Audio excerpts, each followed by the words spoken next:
Shrein, host of the Church Marketing Podcast with the churchmarketingsucks.com team here, and just want to welcome you to our 10-year anniversary hangout.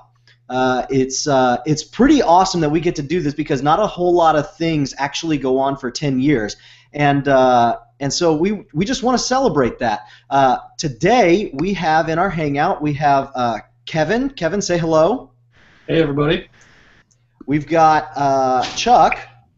Say hello, Chuck. Hi. Awesome. And we have Brad. And right now you get to see just a beautiful picture of Brad. We think it might have something to do with his broadband. So go ahead and listen up because Brad, say hello. Hello, everyone.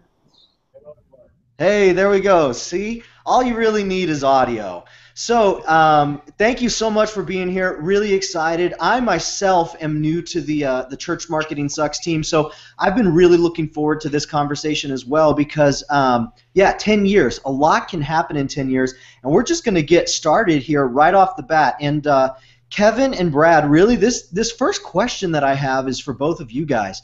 We've got about an hour here, but really in a 30-second elevator speech, Brad, I'll let you go first, and then Kevin, you can follow up, but just 30-second type elevator speech, like what happened? Like where did the organization begin? What was that initial first question that kind of got the last 10 years rolling? So, Brad, I'll let you go first. Yeah, thank you, Dave, and thanks for hosting this. Forgive me for the camera issue. I'm in Bogota, Colombia, is where I'm at, and it's great to be here, but sometimes the internet connection is not super fast. So, anyways, as long as you can hear me, okay, I'll keep going. But the genesis of Church Marketing Sucks was 10 years ago. It was actually April 15th.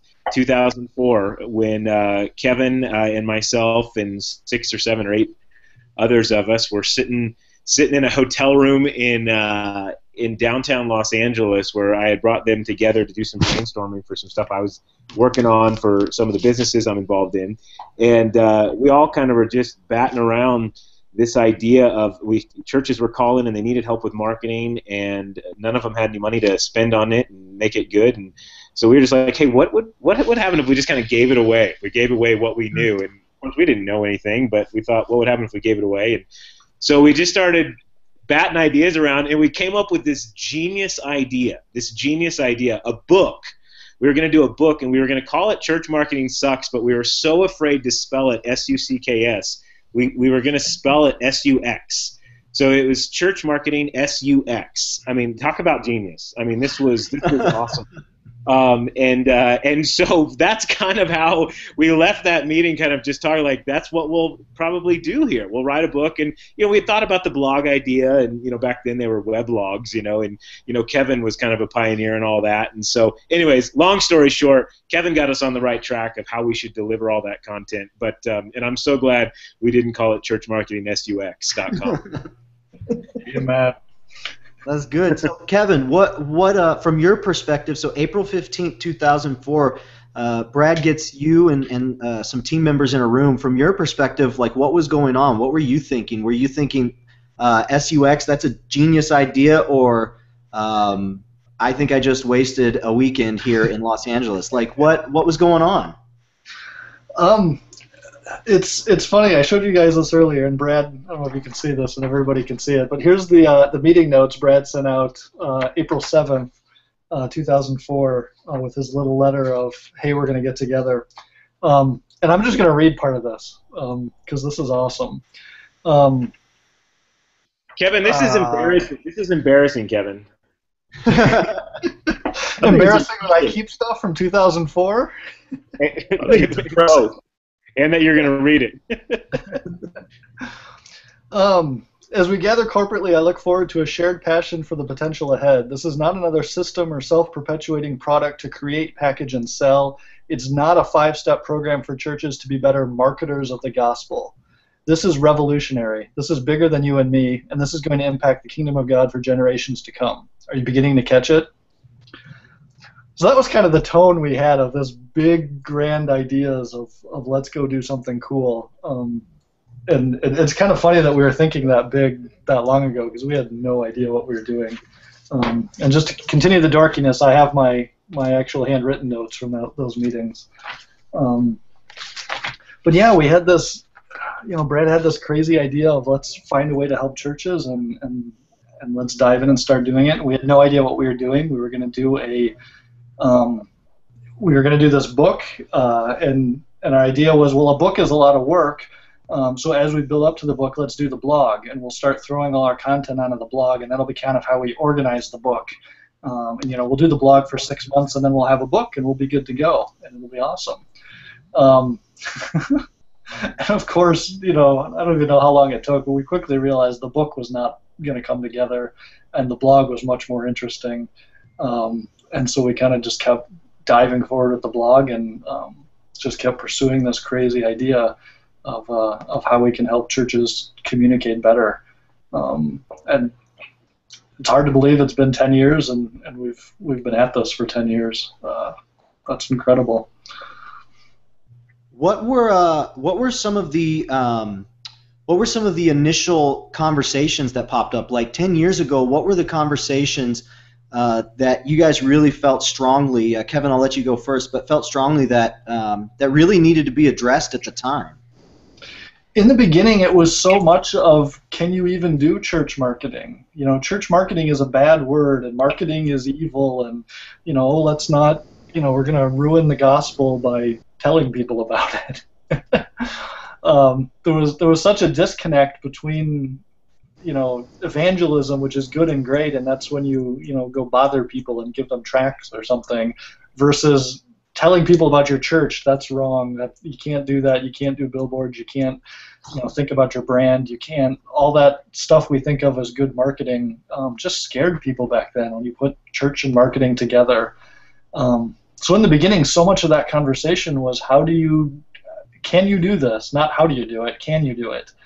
Is it okay to do it? We had so many conversations about marketing is not a dirty word, and pointing to examples of talking about where the Bible talks about spreading the word, and that's what we're trying to do, and communicating with excellence, and just all these examples of why it's okay to communicate and communicate well, which in some ways seems hilarious today because so many churches are on board, and the conversation has shifted so much. But there are still churches out there that they have questions about that. We still have issues come up, even in the past 6 months, where it's like, wait, what is that church doing? Is that really okay? And are we crossing lines with becoming too gimmicky or too slick and sleazy with our marketing? And that's still those are still kind of issues we have to wrestle with. But that's a big way the conversation has shifted in the past 10 years. Totally. So, Brad, you called everybody together for that meeting. What were some of the questions that you had on your mind? Some of the things that, like, the church really needs to get on board with this because. What were the conversations that you were having internally, and then within some of your circles as this got started? Yeah, I think the questions we were asking were regarding how can we actually help churches. I think that's what was motivating us more so than how in the world can we start some sort of site or some sort of service or some sort of blog that will get people interested. It was really about how do we help churches on a practical level. They were, outreach marketing, which they kind of hid that word marketing back then as well. They don't hide it as much anymore, but outreach was kind of a big pioneer. They were definitely before us. And I remember having conversations with some of them as well in terms of just what does it mean to actually come alongside and help churches that need help communicating. So it wasn't even, hey, they've got to put together some billboard campaign or a direct mail campaign, but it's like, how do we just even talk about our church in a way that isn't goofy or phony or how is, that actually is representative of who we are. One of the lines we used back then was, how do we be the church on the corner, not the church on the cover? And there's this sense of like it was easy to try and package what we were doing and as churches, as local churches, and we've all worked with them where it's easy to talk about the church you want to be. It's harder to talk sometimes about the church that you are. It's the same kind of issues we have as as individuals. I mean, when we meet people, the first thing we talk about is we talk about all the good stuff. I mean, the Facebook era, everything is the curated life. It's everything it's all the polished stuff. We don't see the kids that we're disciplining. We don't see the conversations we're having with our spouse that were pretty heated. We don't see the fact that there's a stack of emails in our inbox that we haven't responded to that we should, and so the same kind of things with churches, where it's like if we can just kind of figure out how to say who we are and be real, warts and all. That was really, I think, a lot of the impetus for what we were going at, and really why we use that phrase, church marketing sucks, because to even over-market and over-promote something that you are not is sucky. And so that's what was really driving us back then. Yeah, fantastic. So really, we've come a long way in 10 years, and I know that that's a really wide span, but the question that I have is, are there any kind of signature conversations, signature pieces over the last 10 years that you really feel Church Marketing Sucks, as well as the church in general, has done a good job bringing answers to? So kind of answering some of those questions that started that initial meeting back in April of 2004. Are there any pinnacle moments, not only in the evolution of the blog, but in really the evolution of church marketing? Kevin, can you think of anything that just really stands out to you, like, wow, this is significant that we've just done this, or that this has just happened? I don't know if that makes sense, but do you have anything to speak to there? There are so many posts and so many. Gosh, just go to the archives, man. Dig around. I have a hard time thinking of specific posts that really nailed it, just because there's so many, and I think that's part of why the blog took off as opposed to writing a book, because there are so many different aspects of this to talk about, and so many different ways to approach it, and so many just different things to cover, that a single book with one topic never felt like. We never wrote it because it was too intimidating. It was the book on church marketing, and we'll never be able to, write that book and tell that story in one book. But the blog was able to cover all kinds of stuff. You could write 500 words on why marketing is not a dirty word, and you could, move on to all these different topics and start to cover the breadth of all this stuff, and not feel like you're skimming out on everything. And so I have a hard time pointing to single posts that that would have really helped us move forward. So what about the marketing is not a dirty word? Was there any moments, Brad, you can chime in too if you can think of anything here, but are there any moments where you kind of felt like we're turning a corner here, like we can actually say in a staff meeting, church marketing, like how are we marketing ourselves? Are there any moments or things that you can think of, or Chuck, even as you've been following Church Marketing Sucks all these years, any moments for you that have stood out? So,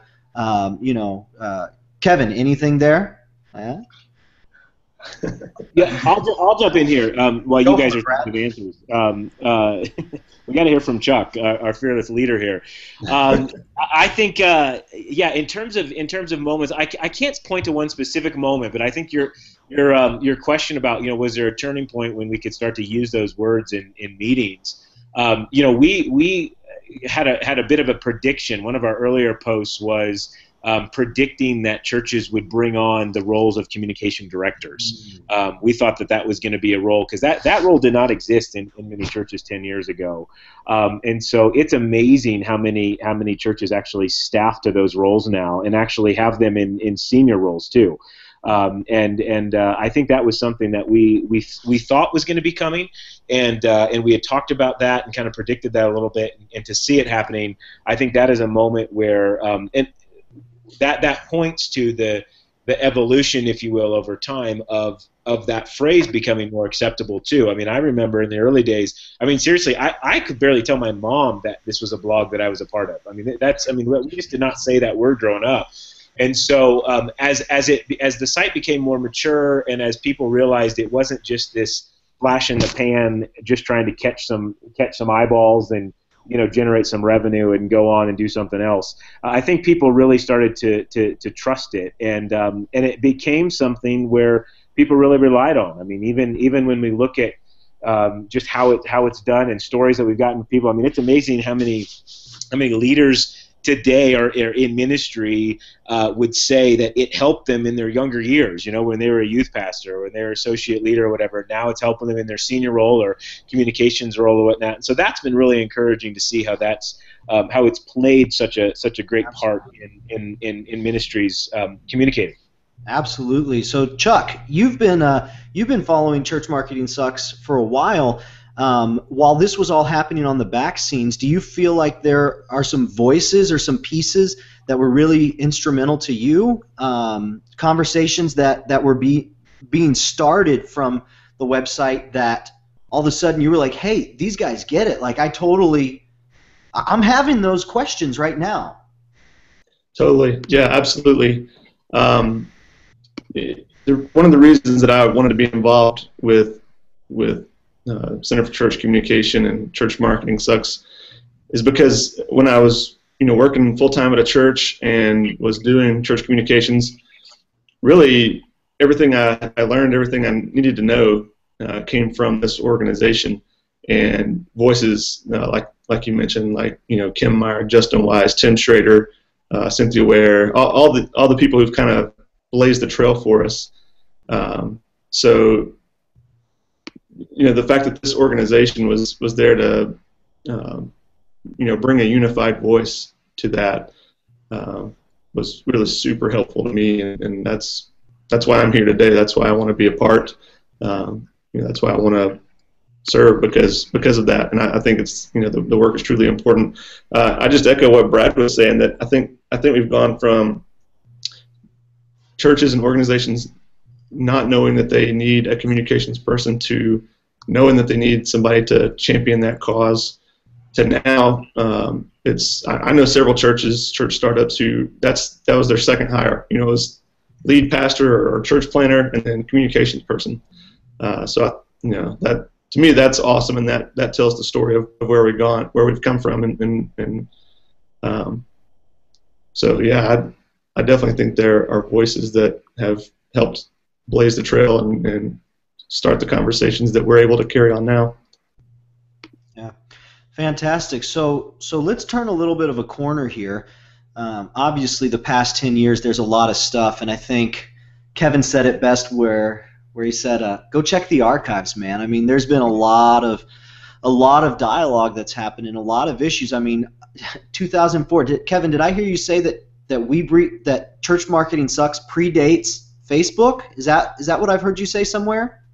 Well, Facebook started in 2004, but it started at Harvard when it was just Harvard. It wasn't public. I remember that with Justin Timberlake.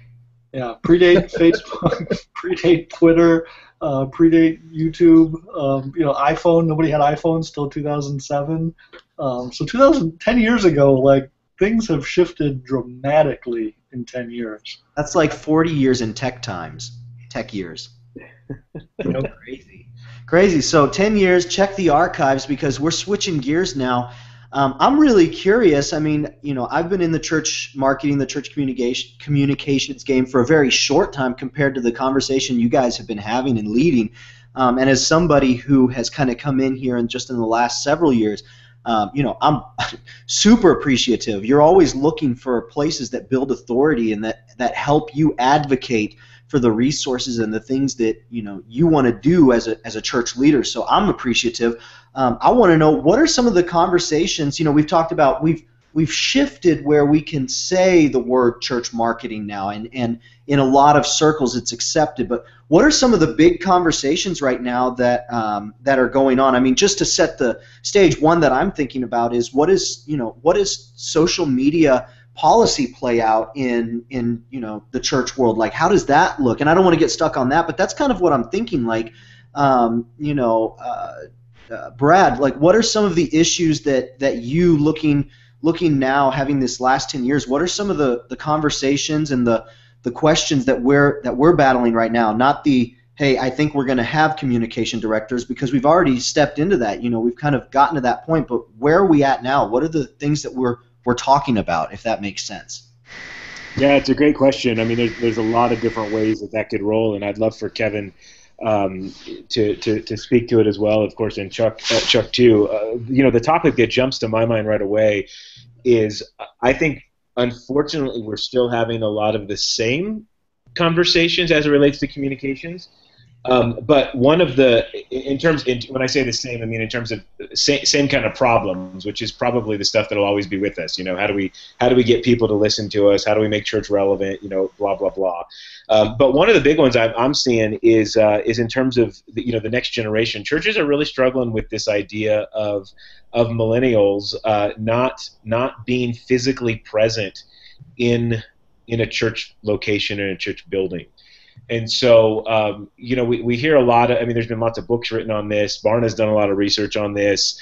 But this idea of if millennials are leaving, if this next generation are, if they're leaving the church, what is our role as communicators to hook them, to engage them? Are we supposed to be coming up with, I've been in a conversation lately with a church in Southern California that, they're trying to start a whole kind of separate subsidiary service, if you will, just to reach this generation. Well, Willow Creek did this back 15 years ago, and they called it Access, and got rid of it because they realized it was segregating the very thing that they were trying to create. So it's these some of these same kind of problems, same kind of solutions, I think, unfortunately. And so, but that is a big one that churches, I think, are really wrestling with, is what do we do to communicate to and reach these millennials that are not coming? Absolutely. Chuck, what do you think there? What are some of the conversations that, as executive director right now, that you guys are wrestling through? Well, there's a lot of them, of course. One that comes to mind that came up a lot during our last certification lab was just the whole concept of branding. I think some churches are starting to get that very well, and then some are still asking, pretty basic questions, and that's okay. It's good that they're asking the questions, right? But that seems to be a biggie that keeps coming around, coming full circle. Another big one is, like we said, a lot of churches see the need for a communications director, but they see them as information sharers and not culture shapers. So I think that conversation is starting to take place.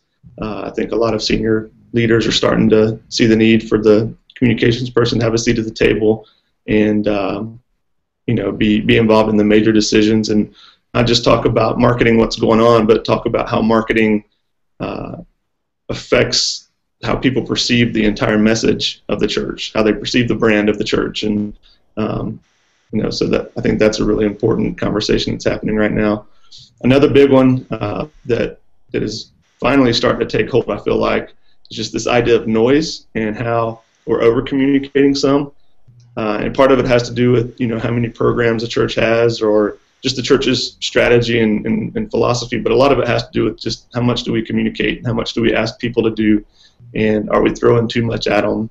Are we giving them the decision paralysis, or as the one book calls it, paradox of choice, or whatever? Are we giving them too many options for their next steps in their spiritual journey? So, I think there's there are lots of good conversations happening, and it's fun to start seeing some of those solutions come forth. Absolutely. Kevin, your turn. Yeah, Brad and Chuck are hitting on some of kind of the big more philosophical, strategic type things, and I'll try and get a little more practical with some of the stuff I see. And I see two big conversations. One is just about the technology and where things are at. So social media is kind of the constant thing people are asking about, and how do we do social media. And I think it's getting a little more specific now with how do I do video, how do I do YouTube. We just did a big thing on Sean Cannell has his book on YouTube for churches, which he's, give the big plug, he's got it on sale for 99 cents this week, so you want to check that out. But he's got a great thing about diving into video and how to do video. We've had conversations about doing short video. There's all these, Instagram video is 15 seconds and Vine is 6 seconds or whatever, and communicating in these short bursts. And churches kind of trying to figure out, like, okay, I need to do video. Like, this is a great way to show people your music, show people what your church looks like, more than just photos. Give them that taste before they walk in the door. And it's easy to do without any money. Like, my church is a small church, 250 people. I video stuff with my iPhone, and I've got a decent video that, it's not perfect, but it's pretty good. So there's just a ton of conversations about that kind of tech. And then the other part of the tech is the mobile sites and mobile apps. And, people are not, we're not navigating on our desktop computers anymore that I've got here. Not even on our laptops. We're on our phones and our tablets and our iPads and whatever. And so your website's got to be able to work on that. Some churches have finally gotten a website, but then you go on a tablet and you can't see it, or you're on an iPhone and you can't see it, or it looks horrible. So we get so close, and then we've got more of the technology to figure out. So that's a big conversation that keeps happening now. It's just kind of figuring out those tech things. And then kind of on a flip side, another practical thing that we see coming up a lot, especially probably the past 6 months, is kind of this, I keep calling it self-care for lack of a better term, but just kind of taking care of yourself. And communicators and church marketers, there's kind of this go, go, go mentality, and trying to keep up with that technology that's constantly changing. And we burn ourselves out. And churches are notorious for ripping through people and burning people out. And so a lot of things we've been talking about is how to rest, how to take time for yourself, how to kind of recharge and avoid that burnout. And because a lot of communicators, where they're just putting in so much work and they feel underappreciated, and they need to find ways to know you're not alone. There's other people out there having this conversation. And find ways to take a break, to not run yourself so ragged, to share the load, to, whether it's bringing in volunteers or whether it's, you're communicating too much, you can tone it back and it won't collapse. You can still get the word out and not burn yourself out. So having that conversation about, just take it easy, take a rest, be sustainable in what you're trying to do. And, you don't have to burn the midnight oil to make this happen. Because it's got to be sustainable is kind of the big thing I've learned for helping my church. If I put all this effort to get a great new website out, but I don't keep it maintained, that sucks too. That's no good. Yeah, totally. No, absolutely. And you know what? There are so many demands, I feel like, even on me, connecting with church communicators, and in my role for the past 6 years working in church communications, it feels like because all those tools are so accessible that I have to be involved in those conversations, and I have to be, constantly connected. And I think you raise an excellent point. What does I think what does balancing the mobile and balancing the tech, the tech connectivity aspect of church communications look like? And two, I think it speaks to a bigger issue of, and this is what I feel, and I think you guys would agree with this, but what is actually, in the church world, what is actually raising up an effective group of volunteers to help us manage the conversation? Because one, if we're just now getting church communication director positions, it's going to be a long road before we start getting the same type of resources that a youth ministry does. So, how do we not burn ourselves out? And two, what do those volunteer teams even look like when we get somebody? So I think you raise excellent points there, Kevin, and I know that those are conversations, that I'm anxious to be able to hear what other people have to say, and I'm anxious to even kind of get in the ring too and start throwing it around. Maybe we need to have our own version of a 2004 April Los Angeles hotel room, gathering to kind of start speaking to those. So one thing I don't want with this next question, I just want to be clear, I don't want to appear or even go down the road of, for lack of a better term, bashing senior leaders, but what I really mean is I want an honest dialogue. We have started to see some communication director positions pop up, but I want to ask the question a little bit more deeply than that. When will the time come, or what will it take when senior leaders in churches and even faith-based nonprofits will begin not just realizing that there is a need for marketing and communications, but actually start advocating for marketing and communications in the same way that they will advocate for youth ministry or family ministry? Like, what is the catalyst that's going to need to be there? Kevin, I want to hear from you first on this, if you have any thoughts, and then Brad, feel free to chime in if you've got some thoughts on this as well. That's a big question, man, but I'm anxious to hear what you have to say. Yeah, go, Kevin. I don't know.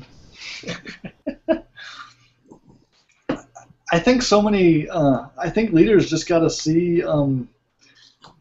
They've got to see the. I guess the traction that happens when you start telling stories and you start connecting with people, and they start realizing, like, because I guess I feel like so many leaders are also struggling with that burnout and with doing so much.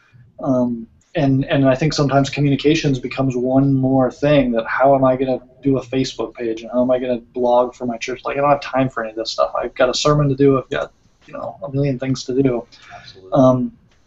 And I think if they can start to see what happens when you get your church communicating, when you get power to the pews, and you get some of those volunteers in your congregation tweeting and doing Facebook. We just had Social Media Sunday back at the end of June, which was a couple volunteers encouraging churches to have a social media Sunday where people were tweeting and posting about church. And now some big churches already do that every Sunday. They're already posting like crazy, and they do. I saw a video from Elevation where they were posting Instagram videos from people like live. There was happening so much, but a lot of our smaller churches were not doing that. But if you can engage the volunteers and start getting people to do that, you've got all these people in your church communicating for your church through social media and doing it for you, and that's just a huge thing. There's a lot of talk about ministry doesn't have to be in the hands of the staff. The staff is not the only ones who can minister to people. That's the job of the entire church.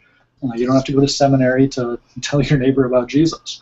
And I think sometimes we forget about that in church. It becomes kind of professional ministry, and only the professional staff does that. But really, it's all of our responsibilities. And I think as leaders begin to realize that and remember that, and start to communicate that to their flock and start to share that idea, we'll start to see some traction, and we'll start to see just kind of more, I guess, kind of the power of the people kind of rising up from the pews and kind of carrying that message forward. I think that's going to be a big movement in the future. Absolutely. So, big question, fantastic answer, Kevin. Well done. Brad, I want to hear what you have to say. No pressure. Kevin did a great job. No pressure. But what would you say? What would be that catalyst to make that transition from just saying, yeah, we need to have this person, to advocating for the resources to actually shape the culture, of a church? Yeah, I think one of the this is yeah. Here we go. My sense on communications directors is this: just to the same extent we hire associate pastors or college pastors or youth pastors or children's pastors, senior pastors, etc. If we look at this communications role as a communications pastor that says, look, it's your job as a communications pastor to mobilize, motivate, move the congregation, if you will, to be communicators. Just like the pastor is the shepherd that's caring for the flock, right? That's exhorting, that's teaching, that's preaching, etc. at every level. I mean, whether it's senior pastor or whether it's the youth pastor, right? I mean, what is the youth pastor doing? I mean, he's preaching the word, but he's also hanging out with people and going to lunch in the cafeteria, right? I mean, he's developing a relationship. He's pastoring people. Same with communications. If we see communications directors as the people that just sit behind the computer and know Photoshop and know how to put a whiteboard up and plan a sermon series and go shoot some video, I think we're missing it. I think we need to look at these people as these are also pastors, and they can pastor the congregation to also be communicators, just like. So, anyways, I think that's one of the turning points that we need is when we see that it's more than just hiring someone on staff to come do come run a communications and marketing team, but it's actually someone to come and mobilize the congregation to be communicators, then I think we'll be getting it. Oh, absolutely. I love that there. It's the attitude of, I mean, I think you broke it down perfectly. Just, it's not somebody sitting behind a screen, 10, 15 screens in their grandmother's basement, right? Like, running a command center. It's ministering, through that screen, but then actually, and this was a challenge for me in all my years, working at a church, was actually getting out from behind my desk on a Sunday morning when things were quiet and I could actually get stuff done, and walking out into the lobby and interacting with the people that I had been talking to online. That was a huge challenge. And so in a little bit of that, I think the onus is on us as communication directors, no matter what our level of influence is. I think the onus is on us to actually be the movers and the shakers and show that this is real. This is true ministry. There's real things happening here. And if I may be so bold to even say, one thing that I think would actually help further that conversation, and I think that we have a role as Church Marketing Sucks, but then just as contributors to the space as well, I think we have to do a better job of using analytics and stats to actually paint the picture, tell the story. I think my biggest struggle was I just expected my leaders to trust me when I said things, and obviously I would hope that I'd have their trust. But I did a very poor job of actually putting together proposals and advocating for resources in a way that would show ministry change. And I think there's some big conversations that still need to happen there. Chuck, do you have any thoughts on this right here, on what it would take to make that transition from, we just need somebody behind a computer, to, wow, we need this person on the ground doing real ministry? So yeah, the biggest change for me probably came about 2/3 of the way through my last church job, so maybe 7 years in.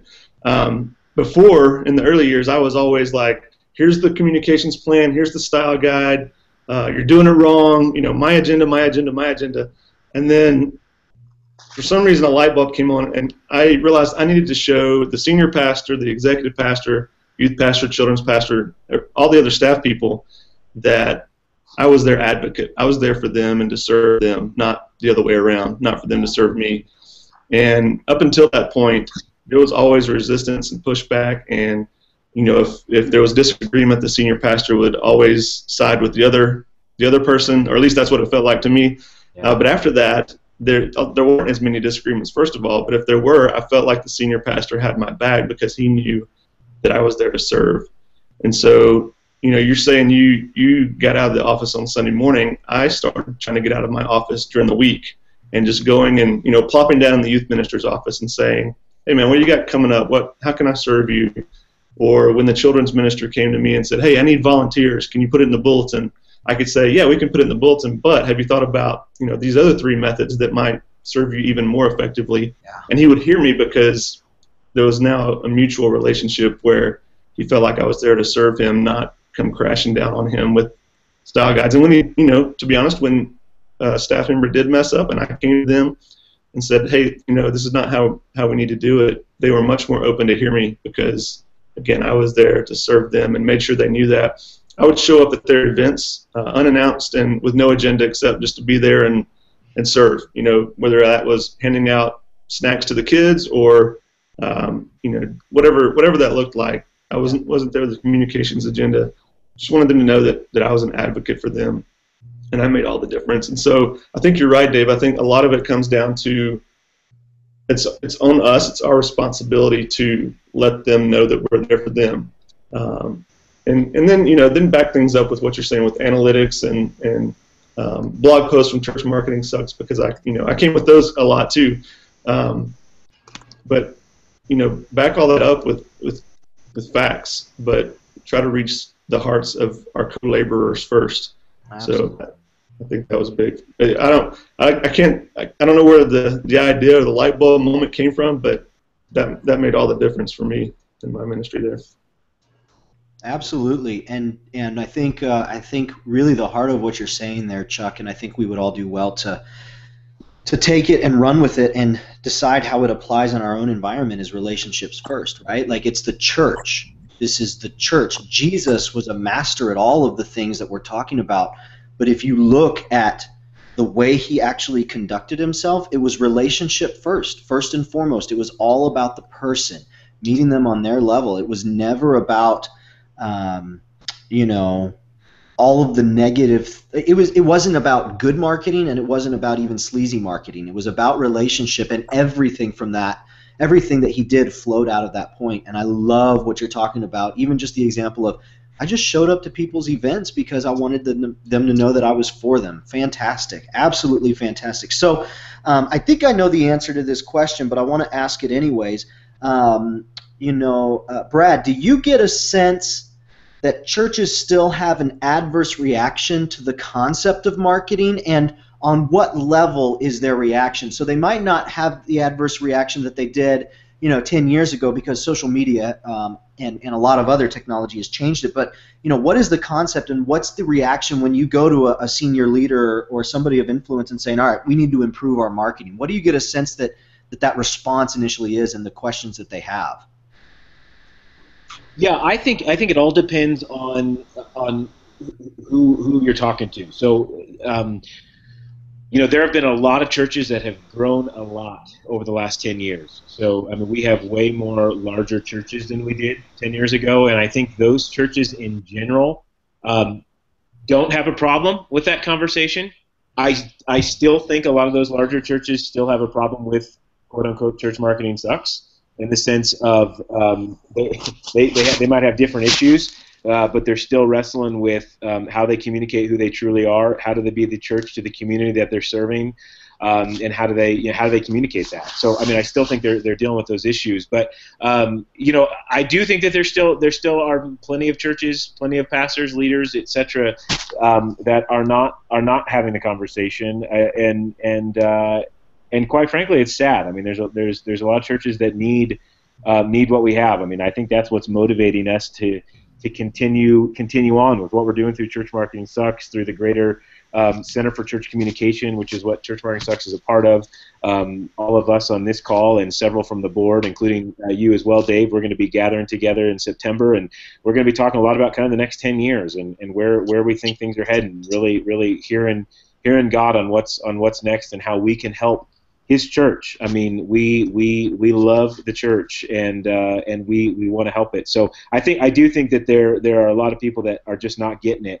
But part of it is just they're not hearing it, and so it's our job. It's our job to try and reach them. Yeah. So let me give before I ask Kevin the question, let me give you all a little bit of a behind the curtains peek. So Center for Church Communications has a Basecamp account, and Kevin is always in that Basecamp account saying, guys, these are the articles that we need to be hitting. And there's just Kevin, how many people are in there? I mean, it seems like there's a few dozen. Is there like 3,600, 2,000? How many people are in there? There's that's our guest bloggers group, and there's got to be about 30, 35 people in there. Yeah. So Kevin's got the guest bloggers group in a Basecamp, and he is really running a lot of the content. I mean, not a lot of it. He's running the content strategy for Church Marketing Sucks. I mean, there's people that certainly feed into that, but he does so much work on the back end, and he is in direct communication with church communicators just all over the globe. So when I ask you this question, Kevin, I want people to know, the level of connectivity that you have to the Church Marketing Sucks authorship and the reader base. So what do you get the sense from all those conversations that the response to the concept of marketing and church marketing specifically, what kind of battle is still yet to be fought there? Like, what do they think? And yeah, just you can answer from there. No pressure. Thanks, Dave. You're welcome. I feel like that conversation has shifted so much. You talked earlier, you were asking about, when was that, pointing to specific times when that conversation shifted. And I don't remember, and part of that's because I'm the editorial guy and I got my nose so down in the weeds, it's hard to have a long view on it. But really, I think it's been that slow process of shifting away from can we do this and moving more into how do we do this. So many of the questions we get coming in are these, especially now and in the past couple of years, are much more nitty-gritty how-to. Tell me how to use YouTube and tell me how to use Facebook. And good Lord, it changes every 10 minutes. So what's the new way to use Facebook? Because I'm three changes behind. So with just the team of people and everybody we're connected to, that's kind of a lot of what we're hearing is what's the practical, how do we do this, help me out with the nitty-gritty. That's a lot of the resources we've been doing lately. The Dangerous book we did last year with Creative Missions was all about how do I do this? And that's what Creative Missions is all about. They're doing this very nitty-gritty. We need a website up, we need a video, we need help with our logo, we need these very specific things. And even our last book, the Getting Started ebook series, was all about getting a job, but then web. How do I do my website and how do I write stuff? Trying to get real nitty-gritty advice on how do I do style and how do I do editing and what's the best way to do proofreading. And I think so much of what we're getting is just a bombardment of the practical questions of how do I do X and how do I do Y, and people aren't so worried about should they be doing it. I think a lot of them know they should be, and the ones who don't know they should be, they're not really asking the question because they're off on some other world. So I don't know if that answers the question, but I guess that's kind of where I see it. No, I think that's good.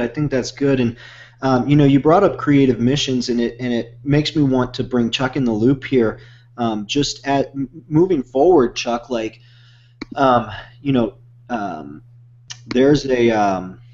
there's a lot of stuff that has come out from the Center for Church Communications. I mean, Church Marketing Sucks is what we're here celebrating today, but the Center for Church Communications, I mean, there's really, really good stuff happening, and most recently, the thing that my mind goes to is something that just started last year, was the certification lab. But what are some of the things that you really see as becoming that the Center for Church Communications has kind of partnered up along Church Marketing Sucks, because the need is great, right? And Church Marketing Sucks, it's a great thing that started and has happened for 10 years, and we celebrate that. But there's a greater need than just an online blog. So what are some of the things that you've really seen the Center for Church Communications say, you know what, this is how we're going to partner with where things are going? Yeah, that's a great question. And right now we do Church Marketing Sucks is kind of home base for us, but there are a lot of really great things going on. The Church Marketing Podcast, which somebody that's really good at that is it's you, Dave. Dave hosts that. It's a lot of fun. Church Marketing Podcast is our latest project, and I think it's really answering some really important questions that are being asked out there, and just bringing on fantastic guests that are leading experts in these areas. And you mentioned the certification lab. That's a really big deal for us right now. Just helping people sort of get a foundation. We cover a lot of topics there, from branding to, you name it. If it's a social media, if it's a church communication topic, we try to cover it there. And again, just some really leading experts, people who know their stuff, that we invite to lead that and teach at that. And we'll have some announcements coming up about that real soon here, and several other projects as well that probably a little too early for me to broadcast at this point, but I would definitely say stay tuned. I think you're going to like some of the things we have coming up. And as Brad mentioned, we're getting together in September to just dream big and say what's next for us, how can we better serve our community. So, if anybody out there is watching this and has ideas about that and wants to connect with me, I really invite you to do that, Twitter or email or however. We would love to hear your voice and get you involved in what's coming up. I don't know if that answers the question, but I'm really excited. I don't know if you can tell. I'm really excited about what we have coming. I think that's Chuck being excited right there, guys. Before we move to the last segment, Chuck, I want to ask you, one question, because in terms of communication directors, larger churches, I think have done a really great job of getting behind it. But of course, the things we say are always the same. Well, the larger churches, they have the resources, they have the money, they're the ones who kind of see the value in a lot of what we do, and that's the line that we often repeat. But I think there are some smaller churches. I mean, smaller churches is what makes up the majority of churches in the United States, and I don't know what the stats are worldwide, but I would imagine they mirror the stats in the United States, pretty well. So Chuck, what would you say? And I need you to be brief, but I need you to be poignant. So good luck. What would you say is a good place to start for these small churches that say, okay, my senior leaders, they're cool with the idea of communications. They understand that there's a need for Twitter. We're a church plant. We've got a younger pastor, and they're talking about these things. Where do we start? Like, what's the essence of what church marketing needs to look like in my church? Now, that's big, again, I know, so I need you to be brief and poignant, but where's just one place that you would direct someone if you're standing in an elevator, they say, hey, I didn't even know that I was going to be riding with you. Just tell me where I should start and be gone. So this is a good question, and one that we get with Creative Missions quite a bit. And where I usually recommend people start is wherever you're already at. So if you already have a Sunday bulletin, what's one way that you can level up that bulletin? Or if your pastor is already on Facebook, or your people are already on Facebook, then maybe that's where you go. If you're in an environment where your people are really digging Twitter or Pinterest or Instagram, then start there. But just pick one place and try to really do that well. Maybe try to level up your involvement there. Oh, I thought you were going to talk about, I'm like writing the tweet. I'm like, this is tweetable. I'm writing it. That's great. I think that's good, and I just want to echo that. Pick one thing, and what does it look like to level up? Yeah, you don't need to be in every space. You don't need to be everywhere. Pick the one place that your people are at and where you can be. I think somebody mentioned it earlier, where you can, it needs to be sustainable too, right? Like, you can't pick one place, put all your eggs in that basket, and then realize, oh, we can't sustain this. This is too much work. So that's great, and I think that's super helpful. One huge so the last question that I have, we've got a few minutes left here. What conversations have we yet to touch, or have we only begun to touch on, and that we need to be shifting our attention to as churches, as church communicators? One giant conversation is, well, what does multi-site look like? It is an incredibly messy, complex, lots of moving parts conversation. I mean, there's that. Does anybody want to speak to that, or what are some other areas that we need to be shifting our attention to? So there's a lot of stuff. Brad, is there anything, as you talk about this meeting in September, are there any pressing questions that you like, we don't know how to address this, but we want to address this, and that's why we're getting together? What would you say, Brad? Yeah, I mean, the biggest one that's on my mind and probably heart is just how do we reach and help the churches that just aren't getting it, primarily the smaller ones, the ones that don't have resources, the ones that they can't even afford their pastor full time, not to mention some communications person that can come on and help them.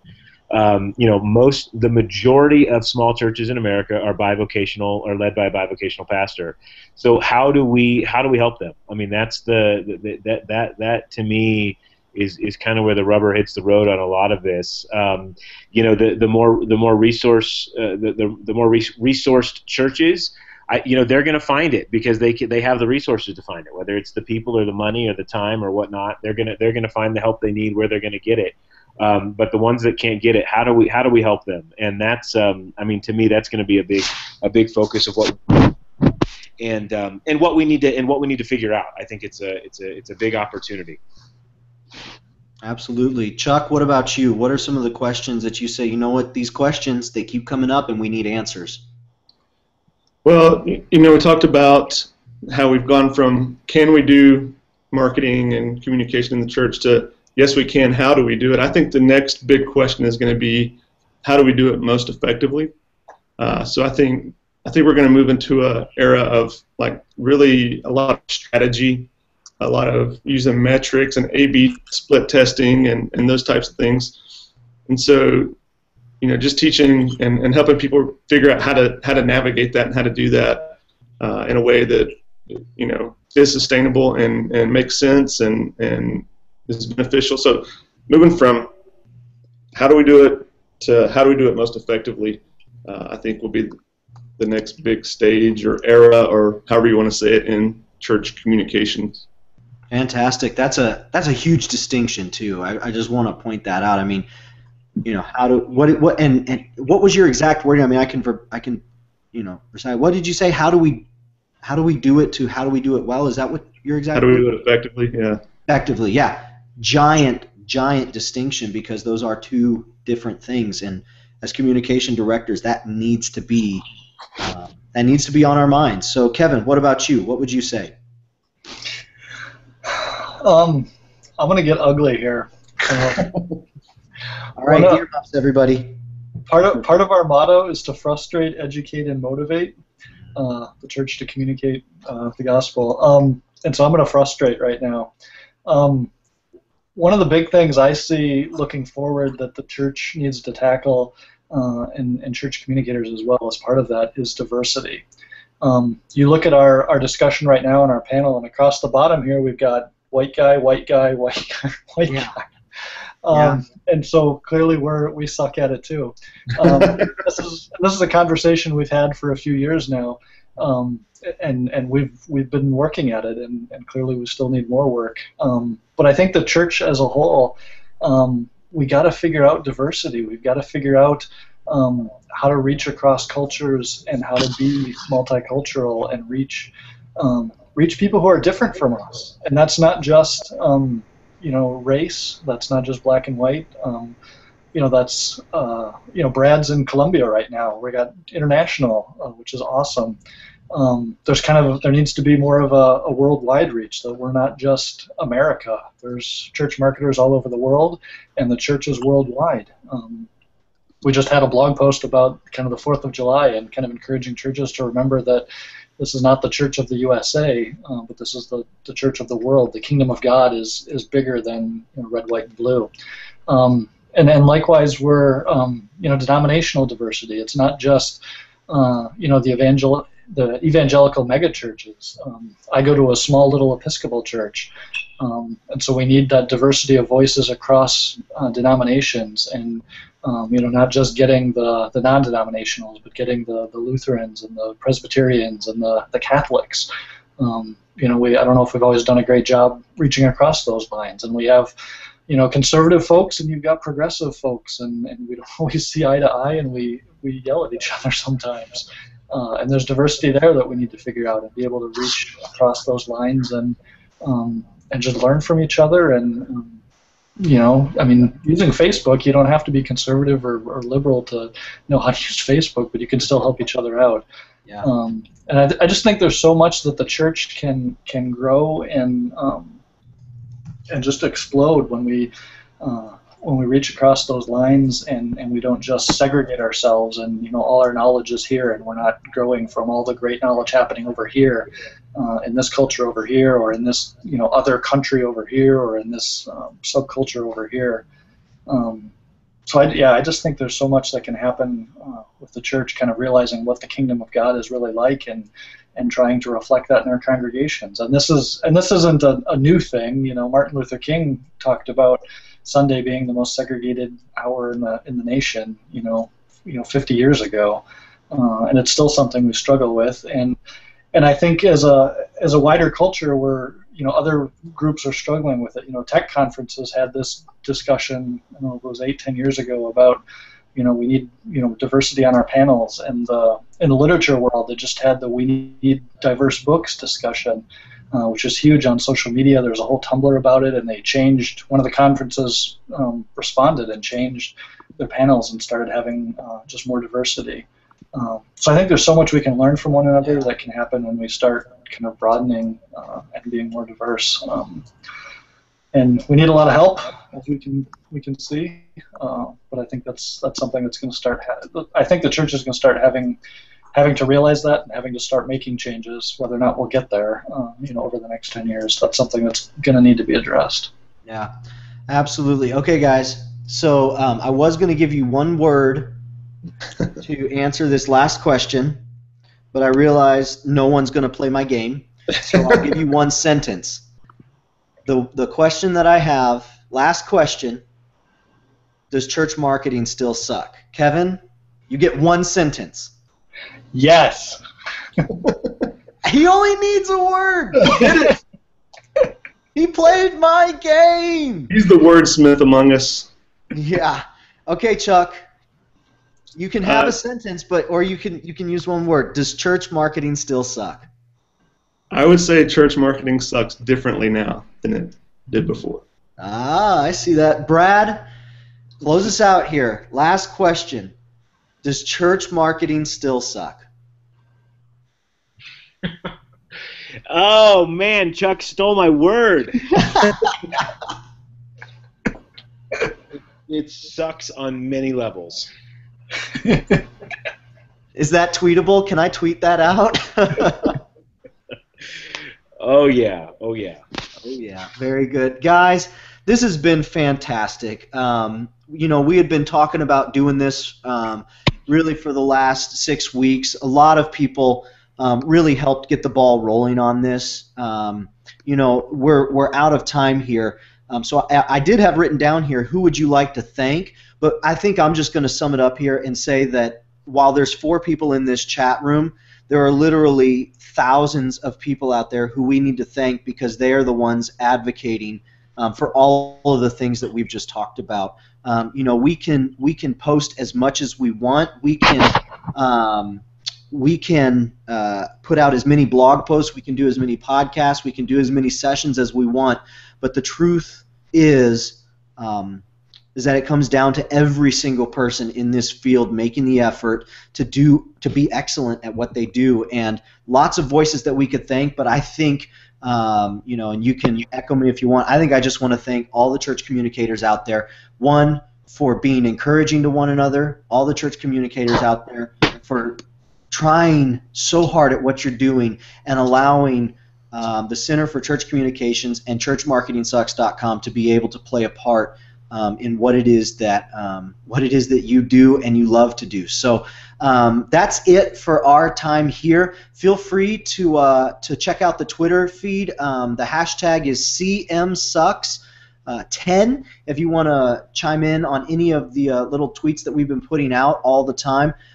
You can find more information about us if you want to connect with any of us on a deeper level at churchmarketingsucks.com.